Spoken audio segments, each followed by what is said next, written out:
Welcome back, sir. Thank you. Yes, we're going to continue with the interview, and this time around, we're going to look at the treatment method out to patient, usually when they come into the hospitals or into the clinics. What is your view about that?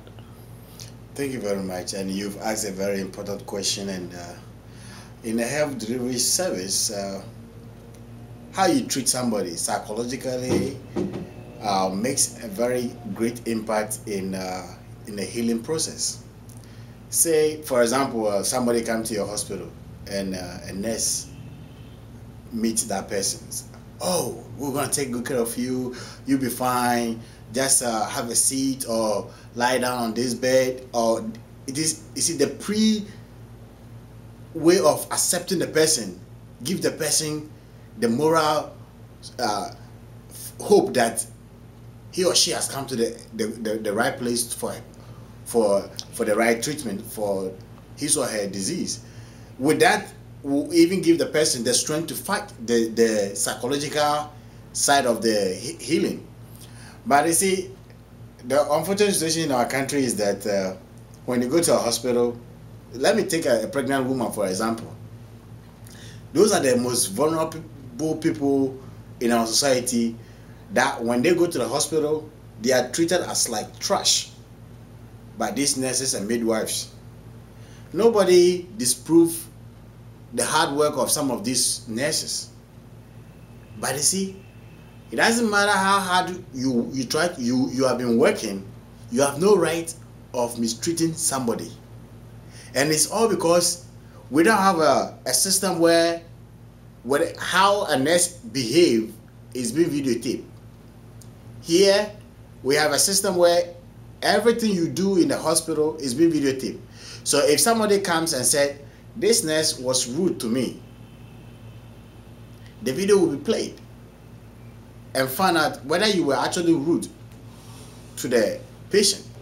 Because no matter whatever happens, you have no right of being rude to a patient. Whether you are being paid well or the infrastructure is not good, or whether you like the job or you don't like the job, you have no business of being rude to a patient. But in our country today, most people with the psychology and mentality that because I'm not being paid well, I have the right to treat you how I like, which need to stop. Because you as a worker, the patient is not the person who asks you to come to work. He or she has not asked you to be there. So if you think that your pay is not enough, or the work condition is not good for you, and therefore you don't want to work, then don't come to the work. But if you come to the work, then you have to make sure that you do what is supposed of you. And that is all those things need teaching and need training. You see, we need to modify our teaching colleges where it train these people. Because if you have a school where you say you have a nursing school, say in Tamale or Cape Coast or something, and then you started a school with 3 blocks with say 12 chairs, the nurses, no lab, no proper equipment for you to train these nurses. Then within 3 years time, some of these guys come out and say they are nurses. What do you expect them to do? So you see, if you don't train people well in the field, when they in a classroom, when they come to the real practice of their knowledge, they do whatever they like, because they don't even see. Look, I've done a medical aid. I've been to medical aid school, a 6 weeks class, and the way they teach it and the way you have to practice it is the same. And they let you feel that tomorrow you can be in the same condition. There was, when I was doing that thing, that was when that Dallas Cowboy player, one of their best players, got hit by a drunk driver, and he was paralyzed. The nurse, the teacher at that time, let you feel that, look at a man that was so popular and so big that even if you pay money, you cannot even see him to greet him. That guy, you could not even pay money to greet him. But because somebody was drunk and hit him, he's now paralyzed. and you are a nurse or you are a nursing aide, and you happen to be the person to clean this person, how would you feel that you were so strong one day, and by somebody's mistake today you have to allow yourself for somebody to feed you? You have to allow yourself for somebody to help you to go and urinate. You have to allow yourself for somebody to even clean you when you pass out human waste. You see, the sick person does not want to be in the hospital in the first place. But you see, it's circumstances that has caused that person to be there. And the nurse has no right to maltreat this patient. And when I become the president, I'll meet all the nurses in Ghana. I will meet individual people, like those nurses. I'll meet them as a group, talk to them, talk to their leaders to give them training. If you mess up, you have no job. If you think that the pay is not enough, because Ghana, everybody thinks that his pay is not enough. Even the president thinks that his pay is not enough. So if you think your pay is not enough and therefore you mistreat somebody, please go and stay home and do your own job. That is really true, because looking at what is happening now in the country, it looks as if these health workers are the superiors, and the patient who come to the hospital or to the clinics must be the inferior people or must be their subordinates. And it sounds so ridiculous when it happens that way, and it's rather unfortunate that it is happening, but there is nothing that we can do about it.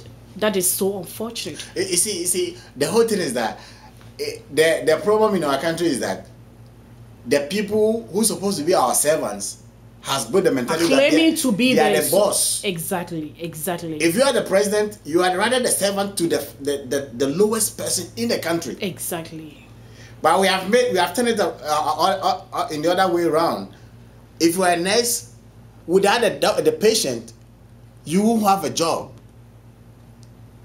You see, Mr. Aspiring President, I wouldn't want to cut you short here, but it's like when these patient or when a patient, an individual goes to seek healthcare, it's the mentality of these or whatever the healthcare providers portray shows that it's like they're doing the patient a favor by helping them.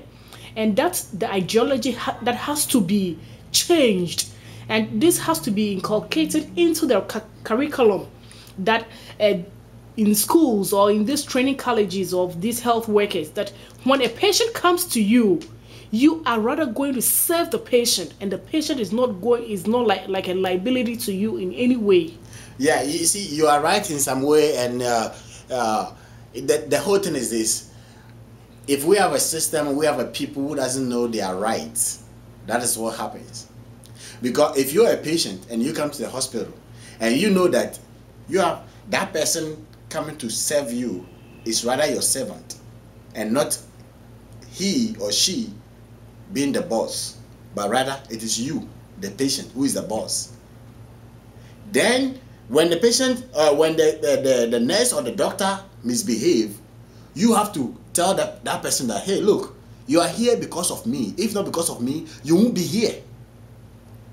You see, they don't even know that. Some majority of Ghanaians doesn't even know that they have the right to refuse a doctor to attend to them.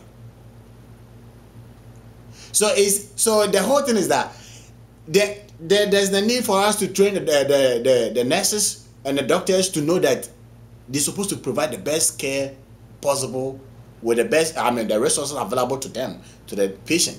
But there's a need also for the patient to know that he or she has the right to demand the best. No matter whether he is paying from his pocket or the government is going to pay, he has the right to demand good and decent service from the hospital. And if that doesn't happen, the patient has the right to sue the hospital. Look, if you go to the hospital and say delivering time and you happen to die, this family has the right to sue the hospital. Why a healthy woman comes to deliver and perish. Look, time is going to change, and the change is coming. Until we begin to sue these doctors and nurses and get some of them out of job and get their licenses out of them, I will come with a new strategy where if you don't go by the rules of the nurses' principles, you will lose your license. You can go to Britain, you can go to Holland, you can go to America. Come to America and misbehave and see if your license will not be taken from you. But why our people think that the small license they have is for life? It is not for life. If you don't practice as the principles of those institutions, your license can be taken from you. And you can't come to the US or Europe and mistreat them. So why do you think that you are in Ghana and you treat people like trash? And misbehave and think that nothing will happen to you, and nothing will happen. It's because the person who is the head also doesn't know what to do to these people. And nobody above that person hold him or her responsible for misbehavior of his or her subordinate. So it's all about when people begin to hold people for being responsible for what they are doing, then people begin to act well. And the supervisors who are supposed to take care of these doctors and nurses will be responsible. That's why we need a proper administrator. If you take a medical doctor and put him as a CEO, how will he control his fellow doctor? We are doctors. What the heck are you trying to control me? You can't control me. I know you know. And maybe I'm a specialist in the field, you are not. So you cannot even control me. But if you have a neutral CEO who does not care what certificate you have and can control anybody, and if you don't like, he can fire you. When people you must say, oh, we don't have enough doctors. That is not the answer. We don't have enough doctors does not mean that you can come to our hospitals and treat patients like trash. We don't have enough nurses. It's not your excuse to misbehave towards the people. The only thing is that we have principles that whether we have enough or we don't have enough, you have to follow it and treat the people well. And I know Ghanaians are appreciative. Those who come to the hospital and get good treatment from the nurses and the doctors, they appreciate them direct way or indirect way. And so there's time for our politicians to put aside NDC, MPP, and then every day instead of coming together and think of how best we can run our nation so that our people survive and work for the nation. We talk on radio, making noise here and there, and then the day pass. And all that I see people is they wait for their paycheck at the end of the month because they don't even care where the money is coming from. And that is how I see most of the people. All they think is when is paycheck. They don't care about the job they are there to do. They are waiting for when their paycheck is due. So it is time for us to come with a new mentality, a young guy with the understanding of how to run a nation, how to care for the people. If you have such a person, then you'll be able to see that people begin to have a change. That's what Kwame Nkrumah said. We need to change our attitude, our mentality. It is not about going and having a good education. If you have a good education, you cannot impact your people. If your knowledge cannot change life, if your knowledge cannot save life, what is the use of you? And Africa needs to change our mentality. Wow. This is another powerful conclusion you have given to this section of the interview. And I would say you have the ideas, you have the knowledge, and you have the technical know-how to help in building our nation and making our Ghana a better place for us. So thank you so much, but I will pause here for a little while and we'll continue shortly. Thank you. Thank you.